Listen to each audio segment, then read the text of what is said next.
చిట్యాల మండలం అందుగుతండ గ్రామంలో విద్యుత్ షార్ట్ సర్క్యూట్ కారణంగా ఇల్లు అగ్నికి ఆహుతైన విషయం తెలుసుకున్న ఎమ్మెల్యే గండ్ర సత్యనారాయణరావు బాధిత కుటుంబాన్ని పరామర్శించారు.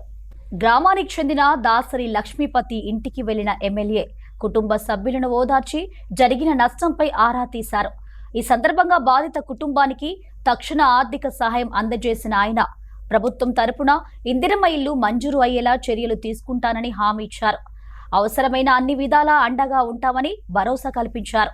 ఈ కార్యక్రమంలో ఎంఆర్ఓ వసంతరావు, గ్రామ సర్పంచ్ కాసం మాధవి, మండల పార్టీ అధ్యక్షుడు గూట్ల తిరుపతి, మాజీ జడ్పీటీసీ పులి తిరుపతి రెడ్డి, పార్టీ నాయకులు, కార్యకర్తలు పాల్గొన్నారు.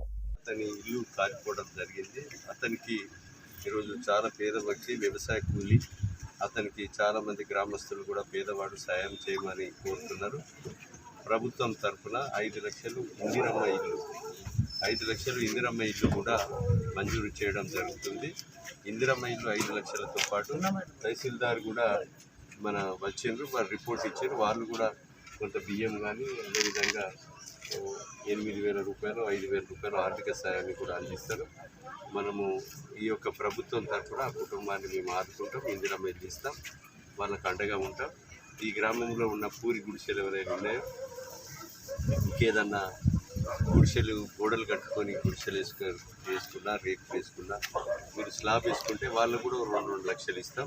పేదవాళ్ళు ఎస్సీలు కనుక వాటికి కూడా ఇస్తాం. మీకు ఇందిరమ్మ ఇల్లు రాష్ట్ర ప్రభుత్వం 4.5 లక్షల ఇల్లు కట్టివ్వడం జరుగుతుంది ప్రతి సంవత్సరం. ఈసారి కూడా 2.5 లక్షల ఇల్లు ఇస్తున్నాం. అందులో ఇందిరమ్మ ఇల్లు లక్ష్మీపతికి ఇందిరమ్మ ఇల్లు మంజూరు వెంటనే ఈ 4-5 రోజుల్లో మంజూరు చేసి ఇస్తాం. వాళ్ళు ముహూర్తం చూసుకొని ముగ్గు పోసి ఇల్లు స్టార్ట్ చేసుకోవాల్సిందిగా